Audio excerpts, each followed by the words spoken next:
ఓం శ్రీ గురుభ్యో నమ. ఓం శ్రీ మాత్రే నమ. చాతుర్గ్రహ కూటమి మకర రాశిలో 4 గ్రహాల యొక్క సంచారం. అందులో ప్రత్యేకంగా ప్రధానంగా రవి బుధుల యొక్క కలయిక, శుక్రకుజుల యొక్క కలయిక. అంటే 4 గ్రహాలు మకర రాశిలో జనవరి 18వ తారీఖు నుంచి ఫిబ్రవరి 3వ తారీఖు వరకు శనిక్షేత్రంలో 4 గ్రహాల యొక్క కలయిక ఏ విధంగా ఉండబోతుంది అంటే, ప్రధానంగా మకరం అనేది కుజుడికి ఉచ్చస్థానం. శుక్రకుజులు సములు, అలానే రవి బుధులు సములవుతారు. అంటే ఈ 4 గ్రహాలు కూడా శుక్రకుజులు ఎంతైతే సమత్వంలో ఉంటారో రవి బుధులు కూడా మిత్రులు అవుతారు. అలానే శనిక్షేత్రంలో ఉండటం అంటే కుజుడు ఉచ్చస్థానంలో ఉండి శనిక్షేత్రంలో ఉండటము, అలానే శుక్రుడు కుజుడు బుధుడికి శనిక్షేత్రంలో ఉండటం వల్ల శని కూడా సమత్వంగా ఉంటుంది.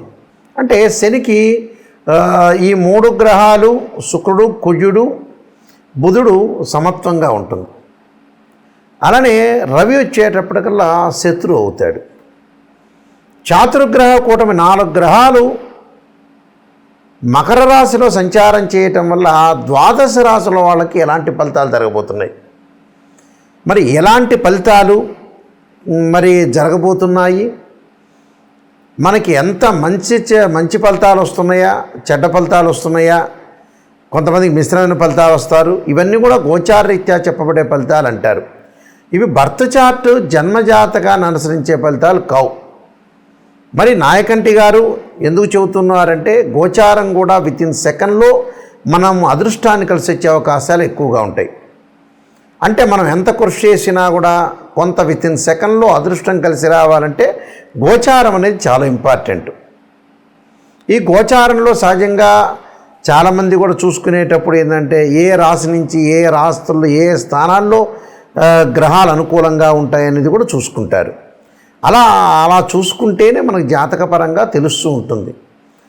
ఎందుకనంటే సహజంగా 2, 4, 6, 11 స్థానాల్లో ఉంటే బుధుడు మంచివాడని వాళ్ళ జన్మరాశి నుంచి, శుక్రుడు 1, 2, 4, 5, 8, 9, 11 స్థానాల్లో ఉంటే శుక్రుడు మంచివారని, అలానే రవి 3, 6, 10, 11 స్థానాల్లో ఉంటే రవి మంచివాడని, అలానే బుధుడు 2, 4, 6, 11 స్థానాల్లో ఉంటే బుధుడు మంచి ఫలితాన్ని ఇస్తాడు. మిగతావన్నీ కూడా మిశ్రమైన ఫలితాలు ఉండటం, చెడు ఫలితాలు జరిగే అవకాశాలు ఎక్కువగా ఉంటాయి. అయితే ద్వాదశ రాశుల వాళ్ళకి చాతుర్గ్రహ కూటమి శుక్రుడు కళత్రకారకుడు, సుఖాన్ని భోగాన్ని సౌఖ్యాన్ని ఇచ్చేవాడు. కుజుడు వచ్చేటప్పటికి రియల్ ఎస్టేటు, కన్స్ట్రక్షను, ప్రమాదాలు, ఆస్తులు పాస్తులు, కోర్టులు, సమస్యలు, వివాదాలు, అన్నదమ్ముల మధ్య వివాదాలు, శత్రువులు బాగా పెరిగే అవకాశాలు ఉండటం. అంటే ఎలాంటి మేలు చేస్తాడు కుజుడు? రవి ఉద్యోగము, ఇన్సూరెన్సు, మెడికల్ సంబంధించిన విషయాలన్నీ కూడా రవి. బుధుడు వ్యాపారము, వృత్తి ఉద్యోగ వ్యాపార రంగాలు, అలానే బుద్ధి వికాసించడం, అలానే డెవలప్మెంట్ కావటం, వాణిజ్య శాస్త్రము, గణిత శాస్త్రానికి సంబంధించిన గ్రహం ఏంటంటే బుధుడు. కాబట్టి ఈ 4 గ్రహాలు మకర రాశిలో సంచారం చేయటం వల్ల ద్వాదశ రాశుల వాళ్ళకి ఎలాంటి ఫలితాలు జరుగుతున్నాయో ఒక్కసారి తెలుసుకుందాం. కర్కాటక రాశి వాళ్ళకి చాతుర్గ్రహ కూటం వల్ల ఎలాంటి ఫలితాలు జరగబోతున్నాయి. సహజంగా ఏమిటంటే, ఈ కర్కాటక రాశి వాళ్ళకి సప్తమంలో ఈ 4 గ్రహాలు ఉన్నాయి.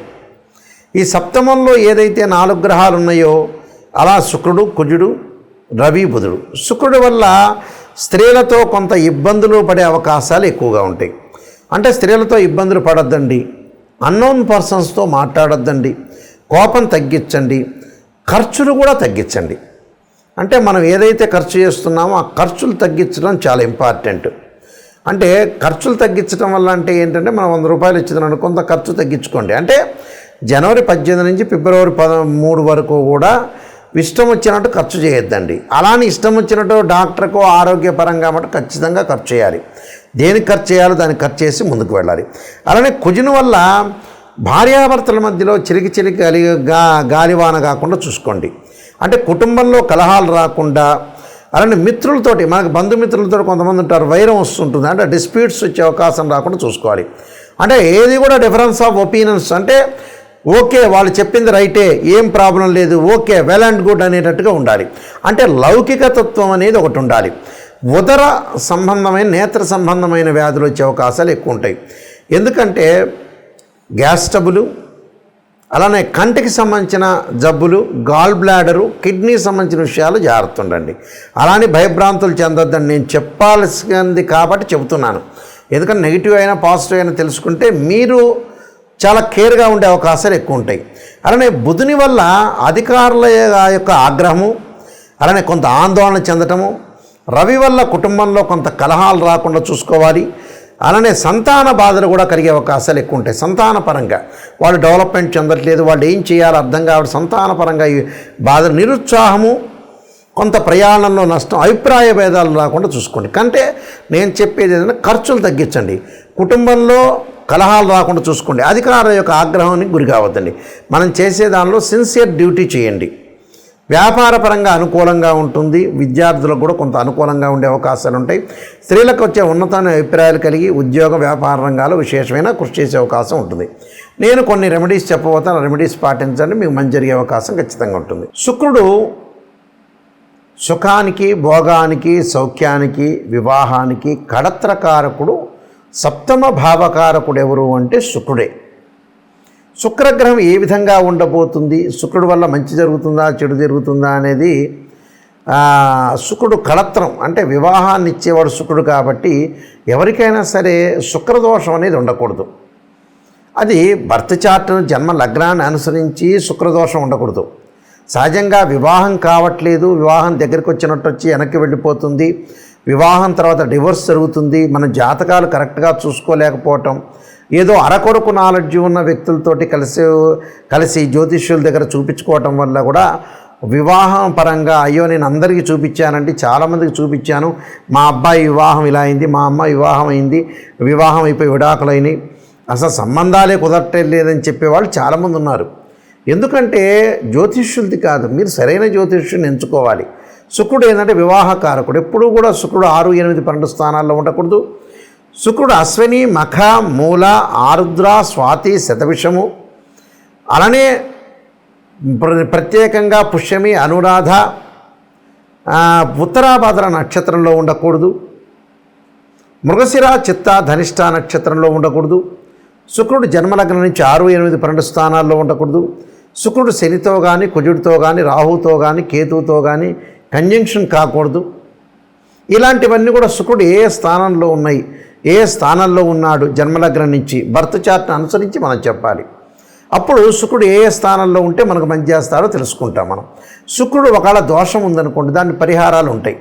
భృగుపాస్పదాస రుద్రాభిషేకం అని, శుక్ర జపమని, ఆయా జాతకాల బట్టి 10 శివలింగాలకు అభిషేకం చేయటం, అలానే శుక్ర హోమం చేయటం, వివాహం కానీ అబ్బాయి కన్యాపాస్పదాస రుద్రాభిషేకం, అమ్మాయికి వచ్చేటప్పటికల్లా వరపాస్పదాస రుద్రాభిషేకం, అఘోర గౌరీ పాస్పదాస రుద్రాభిషేకాలు, ఫైనాన్షియల్ పరంగా ఇబ్బంది ఉంటే కుబేర పాస్పదాస రుద్రాభిషేకం, ఇలాంటి శుక్రుడి యొక్క దోషాలు పోగొట్టుకోవచ్చు.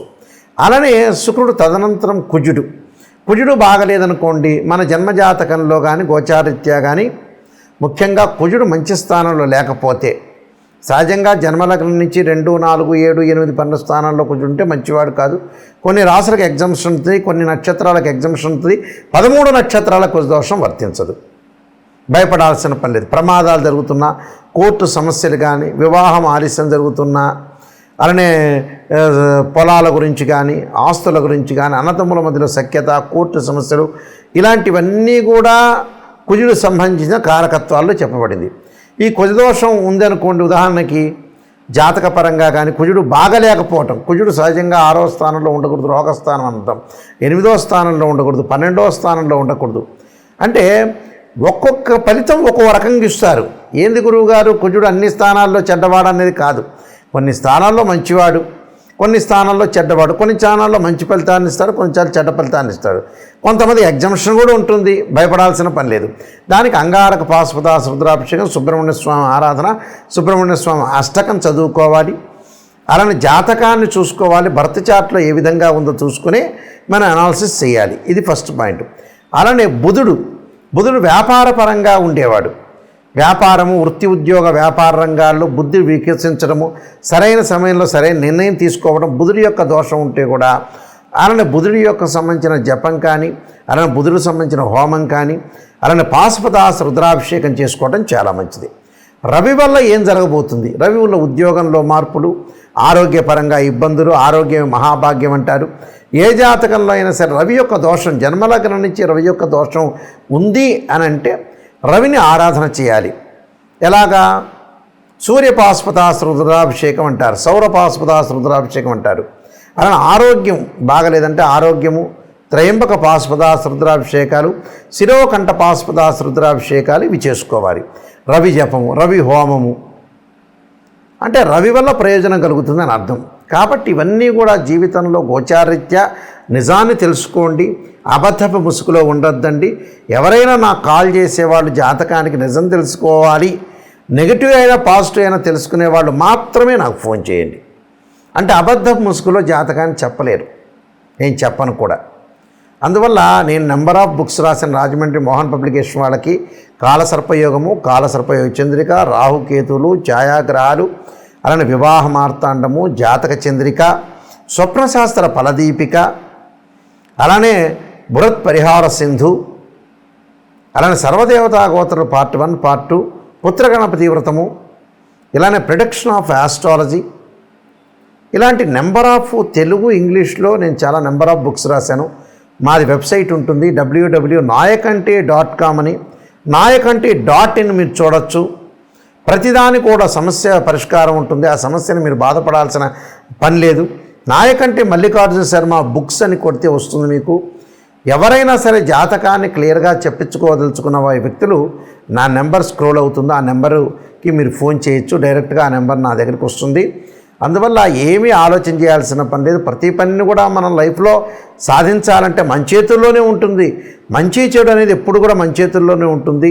ఖచ్చితంగా జాతకాన్ని తెలుసుకొని ముందుకెళ్తే లైఫ్లో ఏ వృత్తి చేయాలి, ఎలా డెవలప్మెంట్ చెందాలి, ఫైనాన్షియల్ పరంగా ఎలాంటి ప్రాబ్లమ్స్ వస్తున్నాయి, వివాహపరంగా ఎలాంటిది, ఆరోగ్యపరంగా కానీ, కోర్టు సమస్యలు కానీ, వివాదాలు కానీ, ఆర్గ్యుమెంట్స్ ఇవన్నీ కూడా గ్రహాల యొక్క ప్రభావంతో ముడిపడి ఉన్నాయి.